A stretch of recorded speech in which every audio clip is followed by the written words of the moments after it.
vision sur les 7 années qui viennent. Deux solutions. On a une augmentation de la population avec de nombreux enfants. L'inspection académique, le rectorat décide donc de profiter de cette répartition et nous-mêmes, nous allons bénéficier de la possibilité de mettre des instituts d'un côté et de l'autre et donc faire ce qu'on appelle une carte scolaire. C'est un peu l'objectif final finalement. C'est faire cette carte scolaire qui va permettre, par exemple, aux étangs du côté est d'aller à telle école et au côté ouest à notre école. L'objectif est double. Déjà, anticiper une augmentation d'enfants. Deuxième objectif, c'est diminuer les flux, comme disait Manon. Vous séparez donc les personnes qui vont aller amener leurs enfants, soit parce qu'ils ont effectivement aussi leurs enfants au collège, et puis ils auront la possibilité d'avoir leurs petits-enfants donc au primaire. Donc ça, c'est important. Ensuite, la question qui m'avait été posée, très intéressante, qui avait été posée, je peux dire non, par monsieur Suffren, qui connaît bien le problème, c'était de dire effectivement, mais est-ce que vraiment on va en avoir l'utilité? Peut-être, vous pouvez prendre la parole, mais en avoir l'utilité. Donc l'objectif, c'est d'anticiper. Pour nous, c'est notre vision. On anticipe, on verra. On ne va pas détruire des bâtiments. Si effectivement ce n'est pas le cas, on pourra toujours dire et aller dans le sens sur lequel on a réfléchi. On fait notre carte scolaire, 2 fois le bâtiment, l'école primaire maternelle, le groupe scolaire construit, de séparer les flux et puis ces bâtiments, les garder en réserve, et que ça peut changer, ça peut aussi augmenter, mais aussi les utiliser pour notre objectif, les associations ou autres. Mais voilà, moi je pars du principe qu'il faut anticiper et avoir une vision sur le long terme et ne pas se retrouver dans 6 ans par exemple avec les mêmes écoles aux mêmes endroits, avec une saturation qui va exploser, et puis à ce moment-là on va dire ce qu'on dit actuellement, mais on met une demi-heure pour faire 100 mètres aux heures d'ouverture et de fermeture des écoles. Une chose importante, c'est qu'on parlait de sécurité. Maintenant, on parle de sécurité parce qu'effectivement, non seulement elles sont concentrées au même endroit, où tout le monde arrive au même endroit au même moment, mais vous avez aussi les camions qui arrivent et qui traversent à ces moments-là. Je le dis et je le ferai. Comment dire, le maire sortant a appliqué ce que je vais proposer, sur mes conseils d'ailleurs, c'était de lui dire aux heures d'ouverture des écoles, c'est-à-dire le matin et le soir, un créneau de 3/4 d'heure où les camions ne doivent pas passer. Ça ne marche pas, entre guillemets. Pourquoi? Tout simplement parce que il faut appliquer, oui, il faut appliquer, je suis contre la vidéo-verbalisation, on y reviendra tout à l'heure. Là, par contre, il faut appliquer une verbalisation vraiment très limitée dans le temps, 3/4 d'heure, le matin à l'entrée des écoles et à la sortie des écoles le soir. Mais l'appliquer. Et j'estime qu'à un moment donné, quand les entrepreneurs recevront des PV, ils se diront bon, on va attendre, on va différer notre passage, ou alors on va passer par ailleurs. Donc vous voyez, c'est stratégiquement, c'est pas simplement déplacer l'école pour le plaisir, c'est simplement anticiper une augmentation de population, diminuer les flux, et puis augmenter la sécurité sur le passage des camions.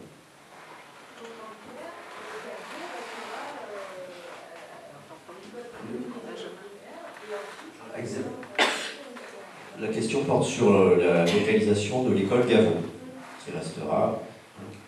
Oui, donc là, effectivement, comme je le dis, construire un groupe scolaire, c'est pas détruire notre groupe scolaire, il faut anticiper, sinon ça ne sert à rien. Si effectivement on se retrouve dans une situation où il y a un afflux de personnes avec beaucoup d'enfants, il faut pouvoir anticiper. Non, ça, je le dis clairement. Je l'ai déjà exprimé à travers les réseaux, et je le dis clairement, il n'y aura pas de destruction de bâtiments pour faire des R+2, R+3 pour faire des logements sociaux ou autres d'ailleurs. Ça, c'est clair. Monsieur Suffren. Bonsoir, je suis Richard Suffren, j'ai été principal du collège pendant 10 ans. J'ai eu l'occasion de discuter avec eux de ces problèmes scolaires. Donc, moi, ce que je lui ai dit, c'est premièrement la chose suivante. augmentation de population ne signifie pas obligatoirement augmentation de population scolaire. Puisque pendant la période où j'ai été principal, 2 ou 3 groupes immobiliers sont sortis de terre, les vendanges, les coquelicots, et ça n'a pas induit d'augmentation significative du nombre d'élèves possédants, puisque le collège regroupe aussi des autres communes, pour l'établissement. D'accord? Parce qu'il faut voir qui vient s'installer. C'est pas ça. Donc ça, c'est une première chose, mais tu l'as déjà dit. La deuxième chose, c'est que ce que je crois qu'il faut voir, c'est qu'au-delà de la nécessité des problèmes de circulation, je pense qu'il y a la nécessité de déplacer l'école Malraux. Pourquoi? Parce que cette école est vétuste, elle est ancienne et elle n'est plus du tout adaptée à la pédagogie moderne. C'est plein de demi-étages, d'escaliers, de petites salles, etc. Et donc il serait dans l'intérêt des enfants et de leurs enseignants utile que cette école soit reconstruite à neuf dans un autre, effectivement dans un autre lieu pour les problèmes de circulation, mais aussi pour des problèmes d'efficacité et de confort de l'enseignement pour nos enfants. Et après, le bâtiment pourrait être récupéré pour peut-être faire des salles de réunion, des choses comme ça. Mais ça, moi, je ne suis pas candidat, donc il ne m'appartient pas à me proposer, mais c'est ce que je voulais préciser, c'est qu'il y a cet aspect effectivement de circulation de nos voies, c'est une évidence, mais il y a aussi derrière d'autres aspects qui sont moins visibles, mais qui sont, en tout cas à mes yeux, tout aussi importants. Et urgent. Merci. Merci. Richard. Donc là, c'est vrai qu'on est rentré dans le débat et sur des questions. Oui. Je vais me permettre d'intervenir, effectivement, c'est essentiel de parler de la vétusté de certains bâtiments. Effectivement, quand on a fait d'abord plusieurs choses, on a parlé tout à l'heure de la carte scolaire, on a parlé effectivement de la répartition de la population. En gros, il y a à peu près 2000 logements qui se trouvent donc de ce côté, entre guillemets, qui pourraient éventuellement accueillir une nouvelle école. Et on a eu effectivement à plusieurs reprises des remarques sur les difficultés, comme l'a exposé Claude, pour traverser le matin, se bosser, le temps que ça prend le matin et le soir. Indépendamment de ça, on a vu effectivement que de plus en plus de parents sont sensibles à l'accueil de leurs enfants et effectivement aux conditions d'enseignement. Et comme vous l'avez très bien dit, effectivement, aujourd'hui, on est confronté à une problématique d'évolution des normes et on sera très probablement confronté rapidement à la modification de ces écoles. La question se posera de savoir effectivement si on s'engage dans des travaux simplement de rénovation d'un site, mais qui ne répondra pas à cette rénovation à la problématique à la fois de circulation et de carte scolaire, ou si au contraire, en prenant en compte, comme l'a dit Claude tout à l'heure, le développement potentiel, et effectivement il y a eu des études sur le sujet, hein, donc au niveau du BOCÉ, si on prend cette question du développement, si on prend cette question de la problématique de la carte scolaire telle qu'elle est exposée aujourd'hui, et si on rajoute la problématique donc, de la vétusté des bâtiments, sans doute que c'est l'occasion, c'est vraiment l'occasion de se poser la question de la création d'un nouveau groupe scolaire qui répondra finalement à ces attentes-là.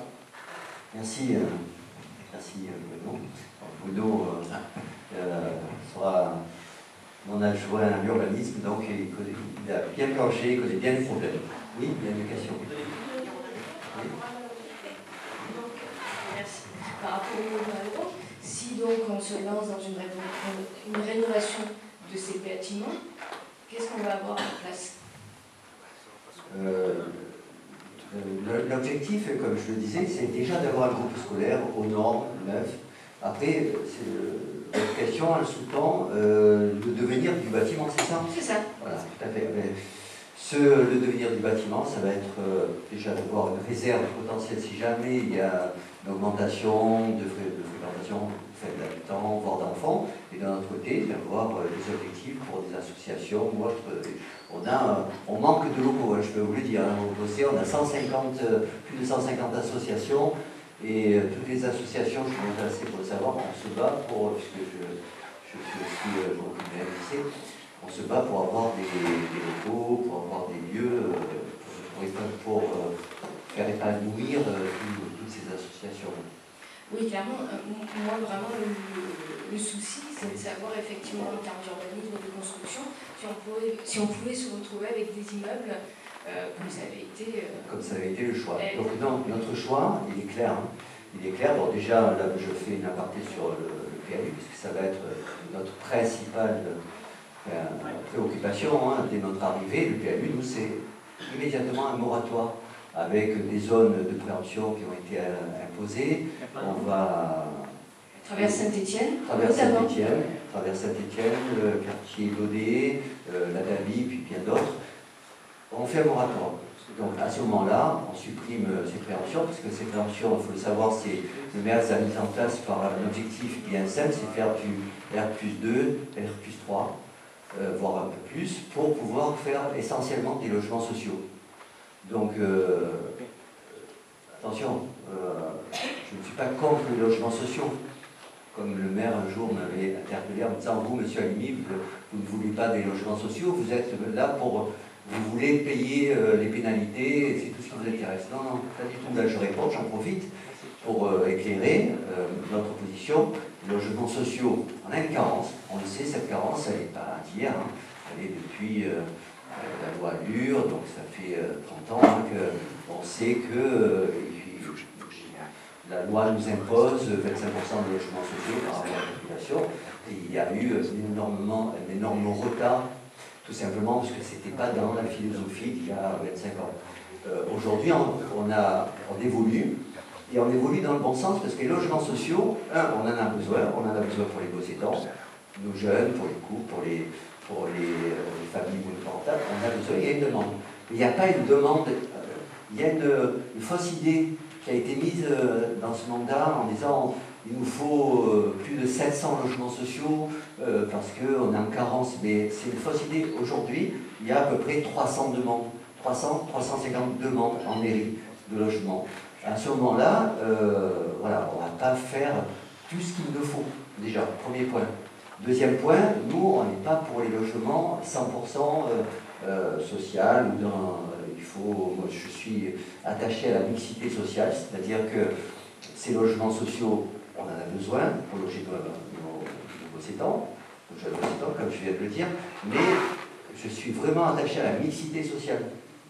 Donc, une question, une anecdote, hein, le maire m'avait interpellé en me disant moi, non, je lui avais posé la question, mais avec 100% de logements sociaux partout, comment vous allez régler le problème de la mixité sociale? Il m'avait répondu, mais la mixité sociale se fait dans la rue, les gens se parlent. Bon, c'est sa vision. Je suis absolument opposé à sa vision. Je pense que dans les logements, d'abord, on a besoin de logements sociaux, mais on a aussi besoin de personnes qui veulent se loger parce que le métier est agréable et on a stratégiquement bien placé. Il y a des gens qui travaillent à droite, à gauche, de vers Toulon, vers Marseille, vers Aubagne. Ces personnes-là ont besoin aussi d'être logées. Voilà, donc notre vision, elle est là. Logements sociaux, oui, mais il y aura un rapport de force avec le préfet.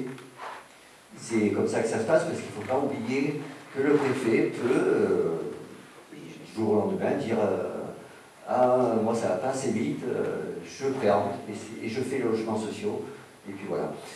Donc là, il y aura un rapport de force, mais il faudra que ce soit un rapport de force constructif, parce que ce que je ferai comprendre au préfet, c'est qu'on ne fait pas des logements sans prévoir les infrastructures qui sont inexistantes. Et puis pas n'importe où aussi. Parce que pour reprendre la traversée Saint-Étienne, ce qui avait été dit dans le PLU, c'est que notamment on était très proche du chemin des oratoires et aussi proche d'une zone à fort risque incendie.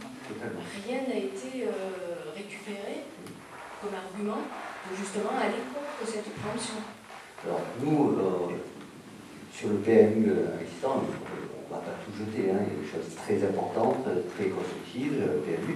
Il y a aussi des choses néfastes sur lesquelles on va s'attacher à les faire disparaître. Quand on fera des programmes immobiliers, il y a des zones, des gens déjà qui sont sur le PLU, on ne va pas les faire disparaître, des programmes immobiliers sur les zones, ce qu'on appelle les zones à urbaniser, AU, à certains endroits qui sont là. Hein. On proposera effectivement des programmes immobiliers, mais à ce moment-là, dans cet esprit de mixité, avec 30-40%, je ne sais pas encore, je ne peux pas vous donner un chiffre, mais il y aura cette mixité-là. Et puis ça va augmenter le nombre de logements sociaux voulus par le préfet. De notre côté, on a beaucoup de logements en centre-ville que l'on peut faire basculer dans le logement social.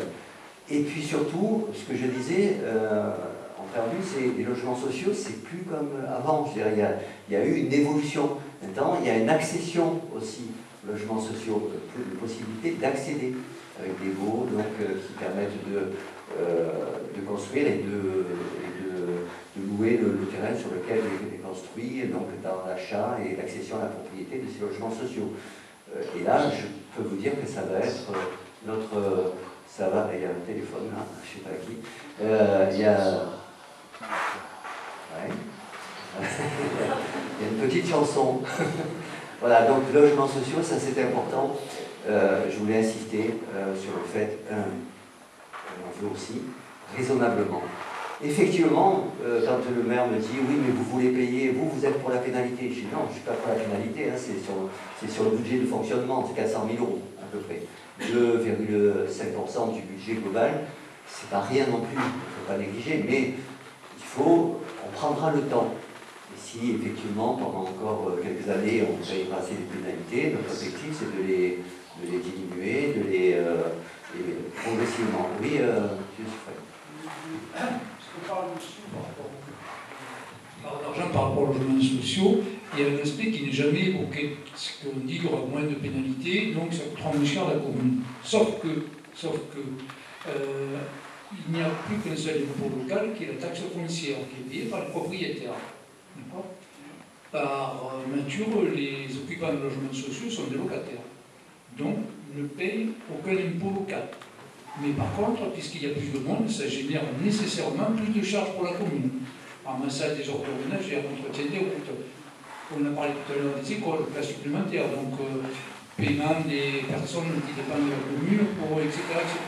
Donc je pense que le calcul, il est biaisé, complètement pipé, de dire on construit des logements sociaux, donc on baisse la taxe, la pénalité, mais c'est faux. C'est faux parce que si on fait le calcul complet, on s'aperçoit que c'est probablement un jeu à somme nulle, sans parler de tous les autres impacts qui ont déjà été largement évoqués.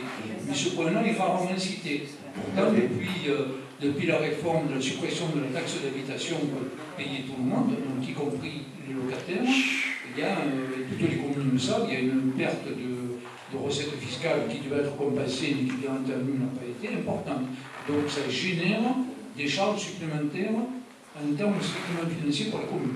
Et ça, Vous avez tout à fait raison. C'est pour cela que je disais, quand il y a un programme immobilier qui se mettra en place, on veut une mixité qui a une double sens, une mixité sociale déjà, mais aussi on a besoin, oui, la commune a besoin d'argent, on en parlera tout à l'heure, mais la commune a vraiment besoin d'argent, donc il faut d'abord des personnes qui payent des impôts, des taxes foncières. Donc on ne peut pas faire que du logement social comme c'est l'objectif du maire actuel. Voilà. Oui. Après, c'est écrit dans le programme par rapport effectivement à ce qu'on veut faire sur le PLU. Effectivement, moratoire. Moi j'avais une question importante. Parce que parmi les propositions qu'on a faites, on va dire la plus populaire, il y a la caserne des pompiers. Et on a entendu, ceci n'est pas à la main de la commune, vous vous trompez, etc., etc. Qu'en penses-tu? Alors déjà, un peu d'historique. Je suis médecin, j'ai été médecin de pompier sur le Gossé. À l'époque, c'était avec le docteur Delaforge, le docteur Blanc d'ailleurs. Nous étions 3 médecins à prendre des gardes pour les pompiers. Cette caserne, il y a quoi, 40 ans, puisque ça fait, j'arrive à 38, 40 ans, où j'ai commencé mon exercice professionnel. Cette caserne était déjà là depuis plus de 30 ans. Bon, c'était bien, c'était il y a 40 ans. Aujourd'hui, les normes ont complètement évolué. C'est-à-dire, aujourd'hui, on a une caserne des pompiers qui est, je dirais, obsolète, qui n'est plus aux normes. D'ailleurs, par curiosité, si vous avez eu l'occasion de passer devant, vous verrez un camion de pompier tout neuf, flamboyant, là, qui a coûté plus de 400 000 €, mais qui est dehors parce qu'il ne peut pas être mis à l'abri. Voilà, ça c'est voilà,